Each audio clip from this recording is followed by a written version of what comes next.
తీవ్ర విషాదకర ఘటన చోటు చేసుకుంది. అప్పన్న చందనోత్సవంలో అపశృతి చోటు చేసుకుందని చెప్పొచ్చు. ఇక్కడ ఒక భారీ గోడ కూలటంతో 7 భక్తులు అక్కడికక్కడే ఘటనా స్థలంలో తమ ప్రాణాలు కోల్పోయినటువంటి విషాదాంత ఘటన ప్రతి ఒక్కరిని నివ్వెరపోయేలా చేసింది. ప్రతి ఒక్కరు షాక్ లో ఉన్నారని చెప్పొచ్చు. ఎందుకంటే చాలా ప్రతిష్టాత్మకంగా ప్రతి ఏటా కూడా చందనోత్సవం అంటే నిజరూప దర్శనం, స్వామివారిని నిజరూపంలో దర్శించుకోవటానికి ఎంతో మంది భక్తులు వస్తూ ఉంటారు వేలాదిగా. అందుకు తగ్గట్లుగానే దాదాపు 1,00,000 మందికి పైగా భక్తులు వస్తారని అంచనాలతో ఎప్పటికప్పుడు పటిష్టమైన భద్రతా ఏర్పాట్లు కూడా అలాగే అంతే అగ్రెసివ్ గా ఎఫెక్టివ్ గా కూడా ఇక్కడ ఏర్పాట్లు కూడా చేయడం జరుగుతుంది. అయితే సింహగిరి సంబంధించినటువంటి బస్ స్టాప్ నుంచి పైకి వస్తున్నటువంటి వేలో ఏదైతే ఇప్పుడు మీరు చూస్తున్నారు రిటర్నింగ్ వాల్ ఇది. సో ఇక్కడ ఆనుకొని స్టెప్స్ అన్నమాట. ఇది మెట్ల మార్గము. ఇది 300 రూపాయలు క్యూ లైన్ అన్నమాట. ఇక్కడి నుంచి వెళ్తున్నటువంటి ఈ గోడ ఏదైతే ఉందో ఒక్కసారిగా ఉదయం 2:30 నుంచి 3 గంటల పాటు అంటే దాదాపు అరగంట పాటు హెవీ రెయిన్ ఏదైతే కురిసిందో భారీ వర్షం వల్ల ఈ గోడ ఒక్కసారిగా కూలిపోయింది. ఇక్కడ మీరు చూస్తున్నటువంటి మట్టిని కూడా ఒకసారి అబ్జర్వ్ చేస్తే కనుక ఈ మట్టి కూడా లూజ్ గా ఉండడం వల్ల ఈ గోడ పైన చాలా ప్రెజర్ ఇచ్చిందని చెప్పొచ్చు. సో గోడలో ఈ ఏదైతే గోడ నిర్మాణానికి సంబంధించినటువంటి నిర్మాణంలో కూడా చాలా అవకతవకలు అంటే నాణ్యత లోపం వల్ల ఇది ఎంత వీక్ గా ఉంది. దానివల్లే ఈ గోడ బేగ పడిపోవటానికి అవకాశం అయింది. అందువల్ల ఇంతమంది ప్రాణాలు కోల్పోయారు అనేటటువంటి ఒక వాదన కూడా వినపడుతోంది. జస్ట్ ఇక్కడ మీరు మిగిలినటువంటి ఏదైతే ఈ పగిలినటువంటి గోడను ఒక్కసారి అబ్జర్వ్ చేస్తే మొత్తం ఈ గోడ కూలటానికి ఒక అరగంట పాటు కురిసినటువంటి వర్షం ఏ స్థాయిలో కారణమైందో మనం అర్థం చేసుకోవచ్చు. ఇదే వేలో 300 రూపాయలు అంటే సాధారణ దర్శనం చేసుకోవటానికి చాలా మంది వాళ్ళు ఎక్కువగా వచ్చేటటువంటి క్యూ, రద్దీగా ఉండేటటువంటి క్యూ కూడా 300 రూపీస్ క్యూ లైన్ అనమాట. ఈ వే నుంచి ఎంతో మంది భక్తులు వెళ్ళటానికి సిద్ధంగా ఉన్న టైంలో ఒక్కసారిగా అంటే 3 గంటల ప్రాంతంలో ఆనంద గజపతి రాజు గారు స్వామివారికి తొలి పూజ చేయడానికి వచ్చిన సమయంలోనే ఇంకా మిగతా దర్శనాలు అన్ని క్యూ లైన్లకి కూడా దర్శన భాగ్యం కల్పించే అవకాశం ఉంది. ఆ టైంలో ఒక్కసారిగా కురిసినటువంటి వర్షం ప్రతి ఒక్కరు భయాందోళనకి గురయ్యారని చెప్పొచ్చు. ఉరుములు మెరుపులతో పాటు భారీ వర్షం కురిసింది. ఏంటి రోజు స్వామివారి దర్శనానికి అంతరాయం కలగబోతుందా అనే ఆలోచన. మరొక వైపు ఉగ్ర నరసింహుడైన స్వామివారి చందన ఒలుపులో ఈ రోజు నిజరూప దర్శనానికి ఒక నిదర్శనంగా కూడా ఈ వరుణుడు కురుస్తున్నాడు అనేటటువంటి రకరకాల విశ్లేషణలు జరుగుతుండగానే ఈ విషాదకరమైన ఘటన ఒక్కసారిగా జరిగిందని చెప్పొచ్చు. ఇక్కడ మీరు చూస్తున్నారు ఈ సిమెంట్ బ్రిక్స్, వీటితో నిర్మించినటువంటి గోడ ఒక్కసారిగా కూలిపోవటంతో రేకులు కూడా ఎగిరి పడ్డాయి. దీంతో పాటు ఇనుప కంచె కూడా దానికి ఆనుకొని ఉంది. ఇంకాస్త అది కూడా లేకపోతే కనుక ప్రమాదం మరి పెద్ద స్థాయిలో జరగటానికి అవకాశం ఖచ్చితంగా ఉండేది. ఇక్కడ 7 ఒకేసారి చనిపోయారు. దీంట్లో ఇక్కడ ఆల్రెడీ చందనోత్సవం డ్యూటీలో ఉన్నటువంటి ఎస్డిఆర్ఎఫ్ బృందాలు, ఏపీ ఎస్డిఆర్ఎఫ్ కావచ్చు, ఎన్డీఆర్ఎఫ్ బృందాలు, ఏపీ ఫైర్ డిపార్ట్మెంట్ ఘటన జరిగినటువంటి ఒక 20 మినిట్స్ కి ఘటనా స్థలికి అయితే చేరుకున్నారు. దగ్గరలోనే ఈ భారీ గోడ ఏదైతే కూలిందో ఈ గోడ శబ్దం కూడా మేము విన్నాము. ఆ విన్న వెంటనే ఇక్కడికి ఘటనా స్థలికి చేరుకున్నాము అనేటటువంటి అభిప్రాయాన్ని కూడా వాళ్ళు చెప్పడం జరిగింది. ఇమీడియట్ గా మేమందరం కూడా రెస్క్యూలో పార్టిసిపేట్ చేసాము. దాదాపు 100 మంది వరకు కూడా ఇక్కడ రెస్క్యూ ఆపరేషన్ చేసి ఇమీడియట్ గా ఈ కంచెల్ని తొలగించారు. ఏవైతే ఉన్నాయో ఇక్కడ మీరు చూడొచ్చు ఈ భారీగా ఉన్నటువంటి సిమెంట్ గోడకి నిర్మాణానికి కావాల్సినటువంటి ఇటుకలు ఏవైతే ఉన్నాయో అవి పూర్తిగా మనుషుల మీద పడిపోవడం వల్ల ఆ కిందని ఇంకా ఈ రెస్క్యూ ఆపరేషన్ చేస్తున్న కొద్దీ ఒక్కొక్కరి మృతదేహాలు బయటకు రావడంతో తీవ్రమైనటువంటి భయాందోళన నెలకొన్నటువంటి పరిస్థితి అయితే నెలకొంది. అది కూడా 3 o'clock ఎర్లీ అవర్స్ లో జరగటం వల్ల కాస్త చీకటిగా కూడా ఉన్నటువంటి పరిస్థితి ఉంది. ఈ నేపథ్యంలోనే ఇక్కడ దగ్గరలో సర్వీస్ ఇవ్వడానికి వచ్చిన వాలంటీర్లు కూడా ఈ రెస్క్యూ ఆపరేషన్ లో పార్టిసిపేట్ చేసి ఒక్కొక్కటి ఆ గోడలు ఏవైతే కూలిపోయినటువంటి గోడ ఆ ముక్కలు బయటికి తీస్తూ ఉన్న కొద్ది కొంతమంది మృతదేహాలు భక్తులు అలా ఛిద్రమైపోయినటువంటి ఆ మృతదేహాలను బయటకు తీస్తూ వాళ్ళు కూడా చాలా విషాదంగా ముగిసిందని చెప్పొచ్చు. ఈ ఘటన చాలా బాధాకరం.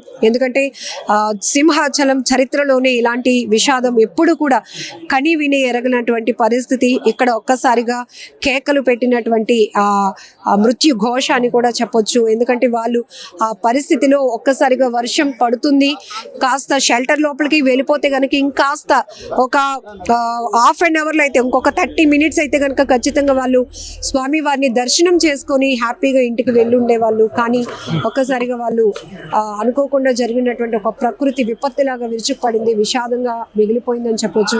ఈ ఘటన చాలా బాధాకరమైన విషయం. ప్రతి ఒక్కరు కూడా ఇక్కడికి, ఆలయ అధికారులు కూడా ఇక్కడికి చేరుకొని ఏంటి ఘటనకు సంబంధించినటువంటి ఎక్కడ జరిగింది అనేటటువంటి పరిస్థితిని కూడా పరిశీలిస్తున్నటువంటి దృశ్యాలను చూస్తున్నారు. ఏదైనా కూడా చాలా బాధాకరమైన ఘటన. మరొకరు హాస్పిటల్లో ట్రీట్మెంట్ తీసుకుంటున్నారు, ఆయన త్వరగా కోలుకోవాలని మనందరం కోరుకుంటున్నాం. 7గురిలో కూడా 3 మహిళలు ఉన్నట్లు కూడా తెలుస్తోంది. ఏదేమైనా 100 మంది రెస్క్యూ ఆపరేషన్ చేశారంటే ప్రమాద స్థాయి ఏ రకంగా ఉందో మీరు అర్థం చేసుకోవచ్చు. ఒక్కసారిగా ఈ ఘటన ఇటువైపు రావాలంటేనే భయభ్రాంతులకు గురయ్యేటటువంటి పరిస్థితులు కూడా ఉన్నాయి. మాధవ్ గారు కూడా ఒకసారి ఇక్కడ ఆలయ అధికారులకు కూడా ప్రమాదం ఎలా జరిగింది, ఏం జరిగింది, అసలు అందరూ భక్తులందరూ కూడా స్వామి దర్శనానికి వచ్చిన క్రమంలో ఒకవైపు అక్కడ దర్శనాలు జరుగుతున్నాయి, విఐపీల దర్శనాలు అప్పుడే ప్రారంభమయ్యాయి. అదే సమయంలో అరగంట పాటు కురిసిన భారీ వర్షం ఇంత విషాదాన్ని మిగులుస్తుందని ఎవరు ఊహించలేదు. మాధవ్ గారు, మీరు కూడా ఆలయ అధికారులతో మాట్లాడున్నారు, ఏం జరిగింది? ముఖ్యంగా అంటే ఈసారి ఏర్పాట్లు బాగా జరగాలని చెప్పి మంత్రుల కమిటీ ఏర్పాటు చేసి కూలంకుషంగా ఆలోచన చేయడం జరిగింది. ఏదైతే పెద్ద ఎత్తున భక్తులు వస్తారో సర్వదర్శనం ఫ్రీ దర్శనం ఎవరైతే వాళ్ళకి 2 క్యూల కింద చేయాలని చెప్పి బస్సులతో పైకి ఎక్కడానికి ఏర్పాటు చేసి 2 దారులను ఏర్పాటు చేయడం జరిగింది. గతంలో లేని దారిని మెట్లను పెట్టడం జరిగింది, పక్కనే గోడ కట్టడం జరిగింది. 20 రోజులు అయిందట ఈ గోడ కట్టి దానికి మధ్యలో ఏదైతే మట్టి ఉందో మట్టి ఆ చర్యలు కొందరికి ఏదైతే అరగంటలో పడిన ఏదైతే భారీ వర్షం ఉందో పైనుంచి నీరు విపరీతంగా పారింది. ఆ నీరు పారటం ఈ గోడకి ఆ మట్టికి మధ్యలో ఆ మట్టి దానిపైన రావటం ఒకేసారి ఒక వేవ్లా రావటం, అందరూ కూడా దాంట్లో ఈ యొక్క డెబ్రిస్ కింద ఉండిపోవటం, అందరూ కూడా పీకల లోతు తలకాయలు పైన ఉన్నాయని చెప్పి కానిస్టేబుల్ చెప్తున్నారు. ఆ విధంగా జరగడం ఏదైతే చాలా దురదృష్టకరం. 8 మంది మరణించారని చెప్పి ఇప్పుడే వార్త. 7గురు ఇక్కడే మరణించారు, ఇంకొకళ్ళు హాస్పిటల్ ఇప్పుడే మరణించారు. సో ఇది చాలా దురదృష్టకరం. 3 గాయపడ్డారు. సో ఇది చాలా దురదృష్టకర సంఘటన. సింహాచల ముఖ్యంగా అక్షయ తృతీయ సందర్భంగా ఎప్పుడూ జరిగింది. ఈ విధంగా జరగటం అనేది చాలా అపశృతి, భారీ అపశృతి. తప్పనిసరిగా ఎవరైతే దీనికి బాధ్యులు ఉన్నారో వాళ్ళకి పైన చర్యలు తీసుకోవాలి. అలాగే క్షతగాత్రులందరినీ కూడా ఆదుకోవాలి, మృతులకి ఆదుకోవాలి. ప్రభుత్వం తప్పనిసరిగా ఆదుకుంటుంది. అలాగే ఈ యొక్క ఇన్సిడెంట్ మళ్ళీ పునరావృతం కాకుండా అన్ని చోట్ల చర్యలు తీసుకోవాలి. ఇటువంటి గోడ నిర్మాణంలో కాస్త నాణ్యత లోపం వల్ల కూడా ఈ ప్రమాదం జరిగిందని ఊహించవచ్చు. ఎందుకంటే ఇక్కడ లూజ్ సాయిల్, ఇక్కడ కండిషన్ ఆల్రెడీ దేవస్థానం అధికారులకు తెలుస్తోంది. సో ఆ కెపాసిటీ ఎంతవరకు ప్రొటెక్ట్ చేయగలుగుతుంది అనేటటువంటి ఒక ఆలోచన. మీరు చెప్పినట్టు ఇక్కడ డివైడ్ చేయడానికి కొత్తగా ఏర్పాటు చేసిన మెట్ల మార్గానికి ఈ గోడ ఆనుకుని ఉండటం వల్ల ప్రమాదం స్థాయి పెరిగింది అని కూడా చెప్తారు. ఆ విధంగా ఇటు సైడ్ పట్టడం, అటు సైడ్ ఇంకో వాల్ ఉండటం కారణంగా రెండింటి మధ్యలో పూర్తిగా ఇరుక్కుని చనిపోవడం జరిగింది. అంటే ముఖ్యంగా ఏదైతే ఫ్లై యాష్ బ్రిక్స్ ఉన్నాయో ఈ భారీ బ్రిక్స్ వీటికి క్యూరింగ్ సరిగ్గా జరిగి ఉండకపోవచ్చు. దాని కారణంగా ఈ విధంగా కూలిపోవడం జరుగుతుంది, లేకపోతే సాధారణంగా జరగదు. సో ఈ బ్రిక్స్ వెయిట్ కూడా చాలా ఎక్కువ ఉంటుంది, ఫ్లై యాష్ బ్రిక్స్. అదే హాలో బ్రిక్స్ అయితే ఇంకోలా ఉంటుంది. సో ఆ విధంగా జరిగిందని, అలాగే మట్టి బ్రిక్స్ ఉన్నా కూడా ఆ విధంగా జరిగి ఉండేది కాదేమో. సో ఆ విధంగా ఈ యొక్క భారీ బ్రిక్స్ కాబట్టి ఆ బ్రిక్స్ దానంతట అవి క్యూర్ అవుతాయనే అభిప్రాయం చాలా మందికి ఉంటుంది, ఎందుకంటే ఆల్రెడీ ఫ్లై యాష్ కాబట్టి. సో ఆ విధంగా కాని కారణంగా మట్టి దానిపైన పడటం, మట్టి చర్యలు పడ్డాయి. దాని తర్వాత ఈ విధంగా దుర్ఘటన జరిగింది. చాలా దురదృష్టకరం. ఇటువంటి జరిగి ఉండకపోవాల్సింది. ఎప్పుడు కూడా సింహాచల చరిత్రలోనే ఇప్పుడు జరిగిన సంఘటన ఇది.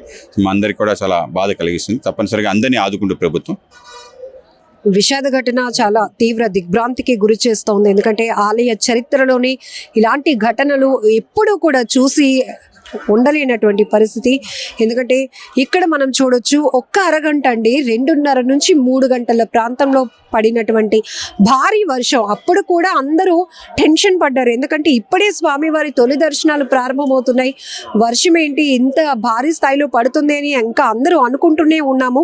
మరొక వైపు ఇక్కడ దగ్గరలో ఎవరైతే SDRF బృందాలు ఇక్కడ వాళ్ళు విధులు నిర్వహిస్తున్నారో వాళ్ళు కూడా భారీ శబ్దం వచ్చింది ఇక్కడికి చేరుకునేటప్పటికే చాలా మంది ఈ గోడ కింద ఇరుక్కుపోయారు అని చెప్తున్నారు. మెయిన్ థింగ్ మనకి ఏంటంటే ఇక్కడ నుంచి ఆ వర్షం ధాటికి ఇక్కడ ఏదైతే మట్టి పెల్లలు పూర్తిగా అవి కిందకి జారిపోయాయి. ఈ కన్స్ట్రక్షన్ అనేది కింద నుంచి మనకి బస్ స్టాప్ నుంచి పైకి వస్తున్నప్పుడు మెట్ల మార్గం ద్వారా ఉండడానికి ఈ వాల్ అనేది 20 days క్రితమే దీన్ని నిర్మించారు. దీంట్లో కన్స్ట్రక్షన్ విషయంలో కూడా చాలా అనుమానాలు వ్యక్తమవుతున్నాయి. ఎందుకంటే ఇక్కడ సాయిల్ కండిషన్ కూడా ఆల్రెడీ వీళ్ళకి తెలుస్తుంది.